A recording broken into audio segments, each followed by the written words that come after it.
नमस्कार मित्र हो, इनक्रेडिबल इंडियाच्या चॅनलवरती मी डॉक्टर मंगलमुळे आपल्या सर्वांचं सहर्ष स्वागत करत आहे. आंतरवाली सराठीच्या प्रकरणानंतर उभ्या महाराष्ट्रामध्ये मराठा आरक्षणाचा प्रश्न पुन्हा एकदा ऐरणीवर आलेला आहे. त्या अनुषंगाने प्रस्तुत व्हिडिओमध्ये मराठा आरक्षणाच्या संदर्भातला घटनाक्रम जो आहे तो मांडण्याचा माझा हा प्रयत्न आहे. तर चला जाणून घेऊया हा घटनाक्रम. भारतात फक्त मराठा आरक्षणाचा प्रश्न हा 21व्या शतकातलाच असलेला प्रश्न नाही, तर 20व्या शतकामध्ये जो आहे हा प्रश्न सुरुवातीच्या काळामध्येच मांडला गेलेला होता. 26 जुलै 1902 साली कोल्हापूरचे राजर्षी शाहू महाराज यांनी त्यांच्या संस्थानाअंतर्गत बहुजन समाजासाठी, मागास समाजासाठी 50% आरक्षण हे नोकऱ्यांमध्ये प्रदान केलेलं होतं. मराठा समाजालाही आरक्षण मिळत होतं. करवीर संस्थानाच्या गॅझेटमध्ये तशा स्वरूपाची नोंद ही आहे. पण महाराष्ट्रातील इतर भागामध्ये मराठ्यांना असं आरक्षण दिलेलं आढळत नाही किंवा तशा नोंदी सापडत नाही. म्हणूनच राजर्षी शाहू महाराज यांना मराठा आरक्षणाचे जनक असे म्हणतात. 1942 ते 1952 म्हणजे काही स्वातंत्र्यपूर्व काळ आणि काही स्वातंत्र्योत्तर भारत. तर या काळामध्ये बॉम्बे सरकारचा काळ होता हा. या काळामध्ये मराठ्यांना आरक्षण मिळत होतं. 10 वर्ष मराठा समाज हा आरक्षणाचा लाभ हा घेत होता. भारत स्वतंत्र झालेला होता. स्वातंत्र्योत्तर भारतामध्ये ST आणि SC या समाजाला 20% आरक्षण हे भेटलेलं होतं. पण मराठा समाजाला आरक्षण भेटलेलं नव्हतं. बऱ्याचशा जे काही जाती आहे या जाती त्या काळामध्ये मागासलेल्या होत्या आणि म्हणून केंद्रामध्ये काँग्रेसचं सरकार असताना, म्हणजेच पंडित जवाहरलाल नेहरू पंतप्रधान असताना राष्ट्रपतींनी पहिला मागासवर्गीय आयोगाची स्थापना 1956 साली ही केलेली आपल्याला दिसून येते. 30 मार्च 1956 काकासाहेब कालेलकर यांच्या अध्यक्षतेखाली स्थापन झालेला हा आयोग होता. म्हणून काकासाहेब कालेलकर आयोग असं त्या आयोगाला म्हटलं गेलेलं होतं. आयोगाचा हेतू हा होता की देशभरातल्या जातींचं सामाजिक आणि आर्थिक मागासलेपण शोधणं हा आयोगाचा उद्देश होता. काकासाहेब कालेलकर आयोगाने आपला जेव्हा अहवाल सादर केला तेव्हा त्या अहवालाच्या दुसऱ्या खंडात असं म्हटलं गेलेलं आहे की महाराष्ट्रात ब्राह्मणानंतर मराठा समाज प्रबळ असणारा किंवा सत्ता गाजवणारा वर्ग आहे. त्यामुळे मराठा समाजाला आरक्षण हे प्रदान करता येणार नाही. आरक्षण हे नाकारण्यात आलेलं होतं. हा केंद्रीय पातळीवर स्थापन झालेला आयोग होता. महाराष्ट्र सरकारने पण एक आयोग स्थापन केलेला होता. काँग्रेसची सत्ता होती. यशवंतराव चव्हाण हे महाराष्ट्राचे मुख्यमंत्री होते. 14 नोव्हेंबर 1961ला BD देशमुख यांच्या अध्यक्षतेखाली आयोगाची स्थापना झालेली होती. BD देशमुख आयोगाने 108 इतर मागासवर्गीय जातींच्या यादीत मराठा समाजाला स्थान दिलेलं नव्हतं. मराठा समाजाला आरक्षण देता येणार नाही असं त्यांनी त्यांच्या अहवालामध्ये नमूद केलेलं होतं. पहिला केंद्रीय पातळीवर स्थापन झालेला आयोग म्हणजे काकासाहेब कालेलकर हा आयोग होय. त्यानंतर बिगर काँग्रेसी सरकार असताना देशामध्ये, लक्षात ठेवा देशामध्ये म्हणते मी, 1979 साली बिंदेश्वरी प्रसाद मंडल यांच्या नेतृत्वाखाली एक आयोगाची स्थापना झाली होती. या आयोगाने हा दुसरा आयोग होता, दुसरा केंद्रीय मागासवर्गीय आयोग होता आणि केंद्रामध्ये जे आहे जनता पार्टीचे मोरारजी देसाई हे पंतप्रधान होते आणि महाराष्ट्रामध्ये शरद पवार जे काही आहे हे मुख्यमंत्री होते. तेव्हा आयोग स्थापन झालेला होता. मंडल आयोगाने जातवार टक्केवारी घोषित केलेली होती त्यांच्या आयोगाच्या अहवालामध्ये आणि त्यांनी असं नमूद केलं होतं की मराठा समाजाची टक्केवारी संपूर्ण भारतामध्ये 2.2% आहे आणि कुणबी समाजासोबतच मराठा समाजाचा समावेशही इतर मागासवर्गात करावा अशी मागणी त्यावेळी करण्यात आलेली होती. मात्र ती मागणी काही मान्य झालेली नव्हती, कारण ही एक चांगली संधी होती खऱ्या अर्थाने की मराठा नेतृत्वाने जर प्रकर्षाने ही मागणी मांडली असती मंडल आयोगासमोर तर कदाचित त्या काळामध्ये OBC प्रवर्गामध्ये मराठा समाजाचा समावेश हा झाला असता. पण मराठा समाजाचा समावेश हा OBC प्रवर्गात झाला नाही. मराठा समाजासाठी मंडल आयोगाने आरक्षण नाकारलेलं होतं. 1980 साली मंडल आयोगाचा अहवाल आला होता पहा, आणि या आयोगाने मराठा समाजाला काही आरक्षण दिलेलं नव्हतं. मात्र OBC प्रवर्गासाठी 27% आरक्षण हे प्रदान करण्यात आलेलं होतं. सरकारने केंद्रामधल्या सरकारने काय केलं होतं की जाता जाता OBCंना आरक्षण हे डिक्लेअर केलेलं होतं. OBCला आरक्षण, OBC प्रवर्गातील गटाला आरक्षण भेटलेलं होतं. मात्र मराठा समाज हा आरक्षणापासून अद्यापही काय होता, वंचितच होता. 80ची ही घटना आहे. 82 साली ST आणि SC या प्रवर्गाच्या आरक्षणामध्ये बदल झालेला होता. SC प्रवर्गासाठी 15%, तर STसाठी 7.5% इतकं आरक्षण हे डिक्लेअर झालेलं होतं. या अगोदर मंडल कमिशनने 27% आरक्षण OBC या प्रवर्गासाठी डिक्लेअर केलेलं होतं.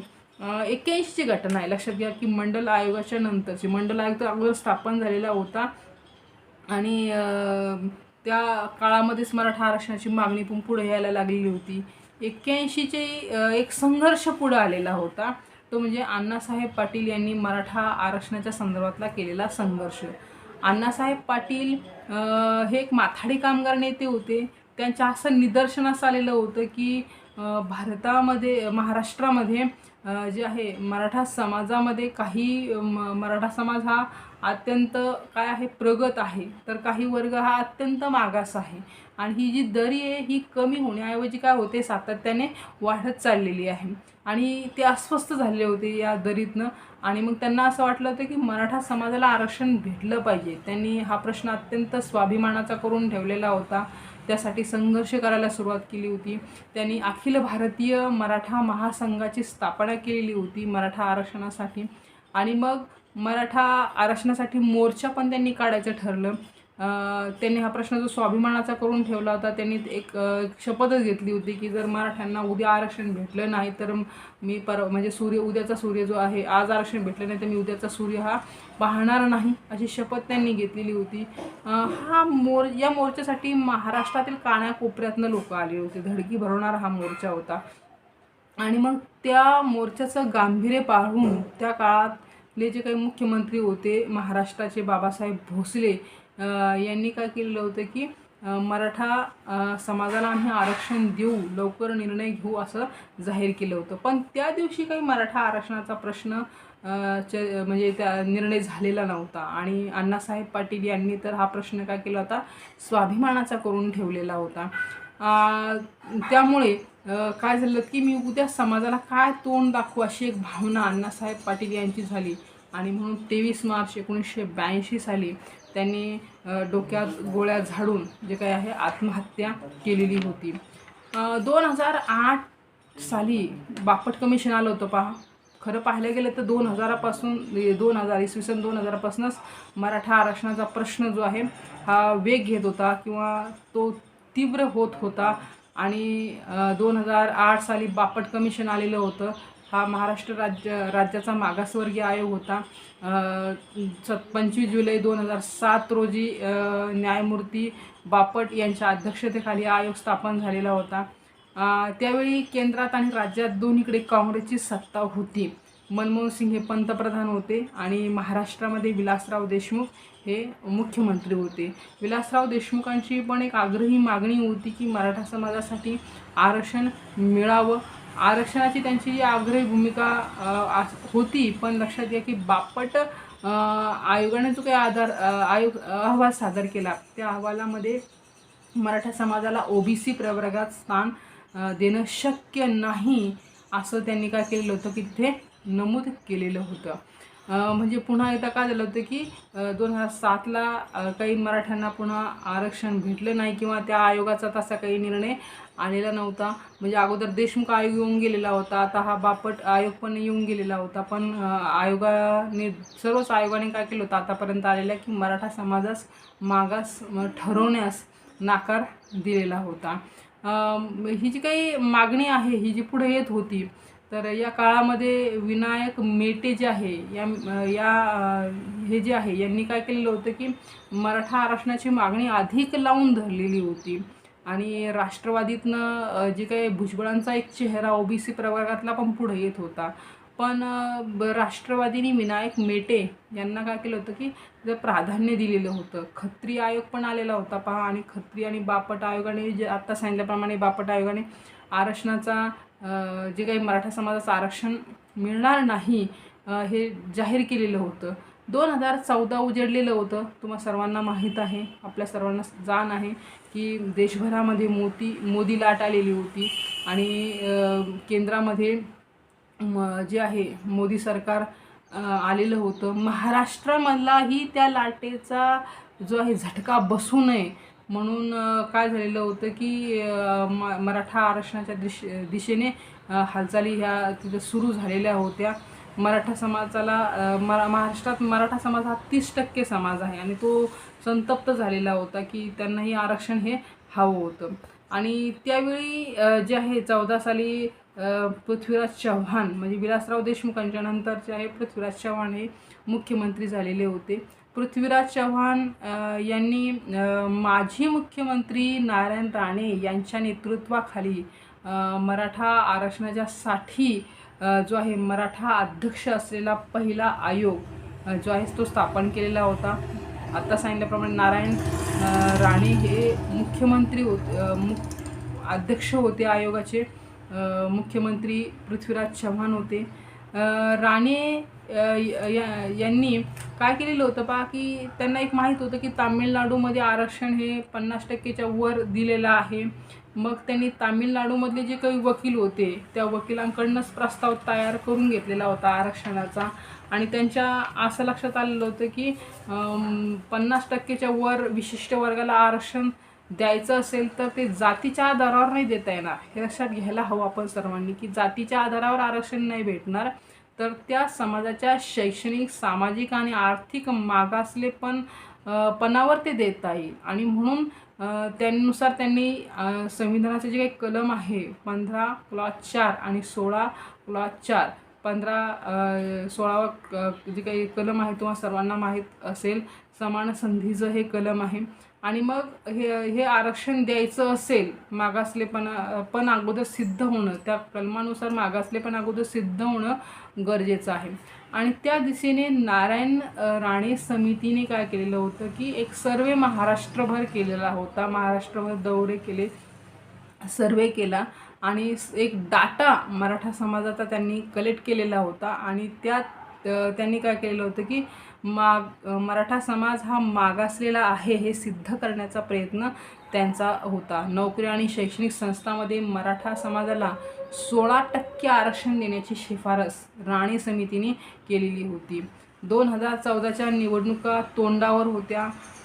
मोदी लाटेमुळे केंद्रामध्ये मोदी सरकार आलेलं होतं आणि मग त्याचा जसं आत्ता सांगितल्याप्रमाणे इम्पॅक्ट हा महाराष्ट्रामध्ये पडू नये म्हणून नारायण राणे समितीच्या अभ्यासावर आधारित महाराष्ट्र सरकारने अध्यादेश काढून मराठा समाजाला 16% आरक्षण जे आहे हे जाहीर केलेलं होतं.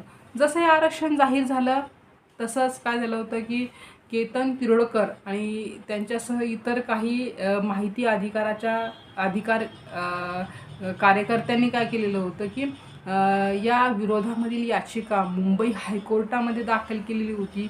मुंबई हायकोर्टात ही जी काही याचिका दाखल झालेली होती त्या याचिकेद्वारे 14 मे 2014ला मराठा आरक्षण जे आहे हे स्थगित करण्यात आलेलं होतं.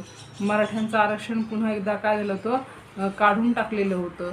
पण या काळामध्ये मराठा समाज खूप अपेक्षित होता की त्यांचं हे आरक्षण टिकून राहील. खूप साऱ्या विद्यार्थ्यांनी जातीचे प्रमाणपत्र काढून ठेवलेले होते. पण मराठा समाज अधोरेख जो काही आहे मागास नाही असं पुन्हा एकदा तिथं काय झालं होतं कोर्टाने अधोरेखांकित केलेलं होतं. पण मराठा आरक्षणाचा प्रश्न हा आणखीन काय झाला की एक वेग घ्यायला सुरुवात झालेली होती. पुन्हा 2016ला 17ला या काळामध्ये काय झालं होतं की मोठ्या प्रमाणामध्ये महाराष्ट्रामध्ये लाखाच्या घरामध्ये एक मराठा लाख मराठा अशी एक हाक देऊन लाखाच्या घरामध्ये मोर्चे महाराष्ट्रभर निघालेले होते. शांततेत हे मोर्चे निघालेले होते. कुठलीही हिंसा म्हणजे लाखाच्या मोर्चामध्ये कुठलीही हिंसा ही झालेली नव्हती आणि हे मोर्चे जे आहे अतिशय शांततेत पार पडलेले होते. या मराठा समाजाच्या मागणीसाठी छत्रपती शिवाजी महाराजांचे वंशज उदयनराजे भोसले आणि युवराज संभाजीराजे भोसले यांनी मराठा आरक्षणासाठी पुढाकार घेतलेला होता. आजही ते महाराष्ट्रामध्ये या आरक्षणासाठी सातत्याने पुढाकार घेताना दिसून येत आहेत. अनेक परिषदांमध्ये त्यांचा सहभाग आपल्याला दिसून येतोय आणि मराठा समाजासाठी म्हणजे त्यांनी मुंबईतील प्रभादेवी नाट्यमंदिरात सभा म्हणजे एक मराठा आरक्षण परिषद देखील जे आहे युवराज संभाजीराजे भोसले यांनी घेतलेली होती. पुढच्या काळामध्ये म्हणजे नोव्हेंबर-डिसेंबर 2018 रोजी महाराष्ट्र सरकारने राज्याच्या एकूण लोकसंख्येच्या आधारावर 15% असलेल्या मराठा समाजाला 13% आरक्षण दिलेलं होतं. तत्पूर्वी महाराष्ट्रामध्ये 52% आरक्षण होतं. हे आपल्याला इथे लक्षात घेणं गरजेचं आहे आणि त्याच्यामध्ये जर आणखीन 13% ॲड केलं तर हे आरक्षण जात होतं 65% पर्यंत. आणि जेव्हा हे आरक्षण जाहीर झालेलं होतं तेव्हा मराठा आरक्षणाच्या विरोधामध्ये सर्वोच्च न्यायालयामध्ये ॲडव्होकेट जयश्री पाटील यांनी याचिका दाखल केलेली होती. त्यांचे जे पती होते ॲडव्होकेट गुणरत्न सदावर्ते यांनी जी आहे ही केस लढलेली होती.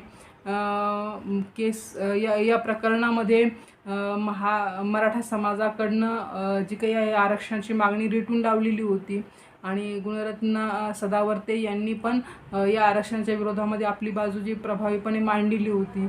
याचा परिणाम असा झाला पहा पुढे की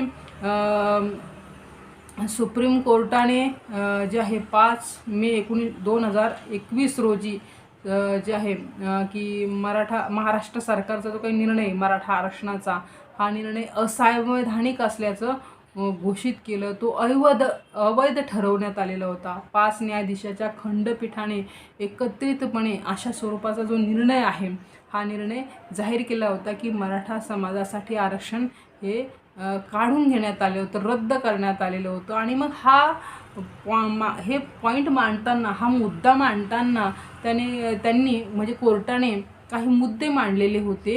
त्या काही मुद्द्यांवर आपण इथे 1-2 मुद्द्यांवरती आपण चर्चा करणार आहोत.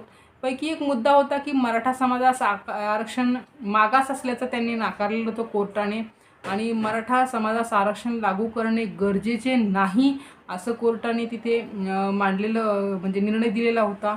9 डिसेंबर 2020 पर्यंत ज्या काही वैद्यकीय प्रवेश झालेले होते म्हणजे आरक्षण भेटलेलं होतं, जे काही 13% आरक्षण 2018ला दिलेलं होतं, तर 2020 पर्यंत जे काही वैद्यकीय प्रवेश झाले ते 9 सप्टेंबरपर्यंत ते प्रवेश वैध ठरवण्यात आलेले होते आणि आरक्षणाअंतर्गत जे काही प्रवेश असेल, भरती असेल ती काही रद्द केलेली नव्हती. आणि या मराठा आरक्षणाच्या प्रश्नामध्ये इंदिरा साहनी जो काही खटला आहे त्या खटल्याचा पुनर्विचार करण्यासाठी पण कोर्टाने नकार दिलेला होता. 102वी घटना दुरुस्ती जी आहे ही वैध ठरवण्यात आलेली होती आणि मराठा समाजाचा SEBC प्रवर्गामधला जो काही समावेश आहे हा समावेश चुकीचा आहे असं कोर्टाने तिथे म्हटलेलं होतं. आणि मराठा समाजाला सामाजिक आणि शैक्षणिकदृष्ट्या मागासवर्गीय समजणं हे समतेच्या तत्वांचं सिद्धांताचं उल्लंघन आहे असाही मुद्दा सुप्रीम कोर्टाने मांडलेला होता. मराठा आरक्षणाच्या मागणीसाठी छत्रपती संभाजीराजे यांच्या नेतृत्वाखाली कोल्हापूरमध्ये 16 जून 2021 रोजी मराठा क्रांती मूक मोर्चा करण्यात आलेला होता. या आंदोलनाची दखल घेत राज्य सरकारने संभाजीराजेसह मराठी समन्वयकांना चर्चेसाठी बोलवलेलं होतं. आज आपण बघतो की आंतरवाली सराटीचं प्रकरणानंतर पुन्हा एकदा मराठा समाजास आरक्षण मिळावं असा मुद्दा हा ऐरणीवर आहे. पण जसं तुम्हाला सांगितल्याप्रमाणे सुप्रीम कोर्टाने काय सांगितलेलं होतं की 102वी घटना दुरुस्ती वैध ठरवलेली होती आणि इंदिरा साहानी जो काही खटला आहे त्याचा पुनर्विचार करण्यासाठी नाकारलेलं होतं. आता हे 2 पॉईंटवर आपण इथे चर्चा करूया की 102वी घटना दुरुस्ती आणि दुसरा पॉईंट आहे की इंदिरा साहानी हा खटला काय आहे. 102व्या घटनादुरुस्तीनंतर राज्यांना SC-BC म्हणजे सामाजिक आणि शैक्षणिक मागासलेपण आयडेंटिफाय करण्याचा अधिकार नाही आहे, राज्यांना नाही आहे. म्हणजे महाराष्ट्र सरकार अशा स्वरूपाचं जे काही SC-BC म्हणून जे आहे आयडेंटिफाय करू शकत नाही. तर हा जो काही मुद्दा असणार आहे हा मुद्दा म्हणजे SC-BCत कुणाला टाकायचं किंवा कुणाला बदल करायचा असेल तर हा अधिकार सेंट्रल गव्हर्नमेंटचा म्हणजे संसदेचा आहे. राज्य त्यांच्याकडे जे आहे विनंती करू शकते, राष्ट्रपतींना विनंती करू शकते आणि 102वी घटनादुरुस्ती वैध असल्याचे 5 जजेसच्या खंडपीठाने इथं सांगितलेले आहे.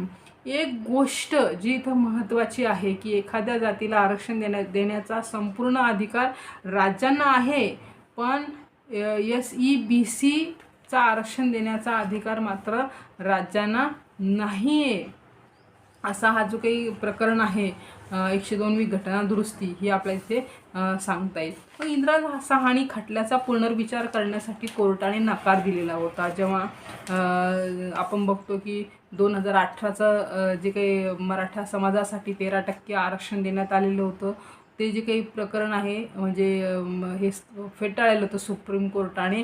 तर इंदिरा साहानी खटल्याचा पुनर्विचार करण्याचा नकार दिलेला होता. तर हा इंदिरा साहानी खटला नेमका आहे काय ते थोडक्यात आपण बघूया. वर्ष होतं 1992चं. भारतात एकीकडे बाबरी मस्जिदसारखं मुद्दा पेटलेला होता, दुसरीकडे पंतप्रधान नरसिंह राव यांनी उदारीकरणाचा मार्ग स्वीकारलेला होता आणि तिसरी महत्त्वाची घटना घडत होती सर्वोच्च न्यायालयामध्ये. मंडल आयोगाच्या OBCसाठी 27% आरक्षण जे आपण आता बघितलेलं होतं 1980 साली हे आरक्षण की त्यांना 27% आरक्षण मिळालेलं होतं OBC गटांना. आणि मग जे काही जनरल कॅटेगरीतला मागासवर्ग होता तर मागासवर्ग नाराज होता, त्यांच्याकडून आरक्षणाची मागणी पुढे येत होती. आणि मग या काळामध्ये नरसिंहराव पंतप्रधान होते. नरसिंहराव सरकारने गरिबांसाठी 10% आरक्षणाची घोषणा ही केलेली होती. त्यामुळे आता आरक्षण झालं 60%, कारण 50% अगोदरचं आणि आता हे 10% वाढलं म्हणजे 60% आरक्षण झाले. अनेकांनी त्यास विरोध करायला सुरुवात केलेली होती की आरक्षण वाढलेले आहे, मोर्चा निघायला सुरुवात झालेली होती. आणि असाच एक मोर्चा पाहून दिल्लीच्या वकील इंदिरा साहानी यांनी कोर्टात याचिका दाखल केलेली होती. हीच ती प्रसिद्ध इंदिरा साहानी खटला होय.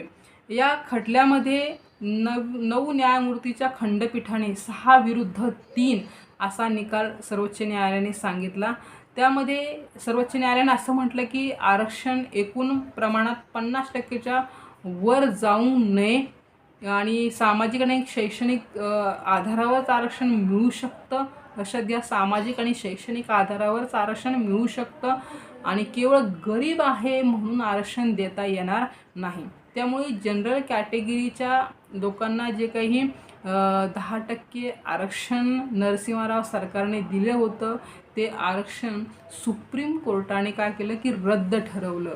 आणि असंही म्हटलं की केंद्र किंवा राज्य सरकारनं आरक्षण 50च्या वर नेलं तर ते कमी करण्यात येईल. ठीक आहे, मुळातच 50ची मर्यादा कुठून आली असं काही इंदिरा साहानी खटल्यामध्ये स्पष्ट करण्यात आलेलं नाही की 50ची मर्यादा नेमकी कुठून आली आहे. कोर्टाने पण त्याच्यावर फारसं काही स्पष्टीकरण दिलेलं नाही. पण आजही आपण बघतो की आरक्षण 50%च्या वर ही गेलेलं नाही. या संदर्भामध्ये तामिळनाडूमध्ये मात्र आरक्षण 50%च्या वर गेलेलं आहे. जयललिता यांनी ते मिळवून घेतलेलं होतं. पुढच्या व्हिडिओमध्ये आजही आपण बघतो की पुढच्या व्हिडिओमध्ये आपण चर्चा करणार आहोत की तामिळनाडूमध्ये ते आरक्षण कसं मिळालं आणि मग महाराष्ट्रामध्ये ते कसं आपल्याला मिळवता येऊ शकतं यावर आपण चर्चा करणार आहोत. आणि दुसरी एक महत्त्वाची गोष्ट म्हणजे आजही काय होतं आहे की मराठा आरक्षणाचा प्रश्न हा वेळोवेळी पुढे येतो आहे. आणि वास्तविकता जर आपण विचार केली तर ग्रामीण भागामध्ये मराठा समाजाची स्थिती तशीच आपल्याला दिसून येते की मराठा समाजाकडे सत्ता आहे, संपत्ती आहे, पण सर्वच घटकाकडे नाही आहे. आर्थिकदृष्ट्या महाराष्ट्रामध्ये खूप सारा असा वर्ग आहे की ज्याच्याकडे सत्ताही नाही, संपत्तीही नाही, आणि तरी मराठा समाजामध्ये प्रचंड आहे. मराठा समाज राजकारणामध्ये आहे, समाजकारणामध्ये आहे, पण काही असा वर्ग आहे, म्हणजे हा थोडाच आहे बरं का राजकारणामध्ये आणि समाजकारणामध्ये, पण बहुसंख्याक वर्ग असा आहे की जो आपल्याला कुठंही दिसत नाही. आणि म्हणून मग ह्या वर्गाला तर इतर म्हणजे आपण बघतो की क्वालिफाईड स्टुडंट असूनही काय होतं की त्यांना नोकऱ्यामध्ये संधी भेटत नाही, त्यांना शिक्षणामध्ये संधी भेटत नाही, खूप टफ कॉम्पिटिशन त्यांना करावी लागते. आणि म्हणून जे आहे मागास घटक जो आहे हा मराठा समाजाचाच मागास असलेला आर्थिकदृष्ट्या मागास घटक जो आहे त्यांच्या डिमांड विशेष करून या पुढे येताना दिसून येतात की मराठा समाजासाठी आरक्षण हे लागू व्हावं, त्यांना ओबीसी प्रवर्गात समावेशित करावं. पण जसं आपण बघतोय की इंदिरा साहनी खटल्यात म्हणलं की आरक्षण 50%च्या वर गेलं तर सुप्रीम कोर्ट ते रद्द करू शकतं. आता आपल्याला मराठा समाजाकडनंच एकूण मागणी येते दिसून येते की आरक्षण द्या किंवा आरक्षण द्यायलाच हवं. मग ही मागणी येते तर मग ती कोणत्या बेसवर मराठा समाज करतोय आणि जर ती मागणी पूर्ण व्हायची असेल तर काय करता येऊ शकतं, या संदर्भामधली चर्चा आपण पुढच्या व्हिडिओमध्ये करणार आहोत. धन्यवाद.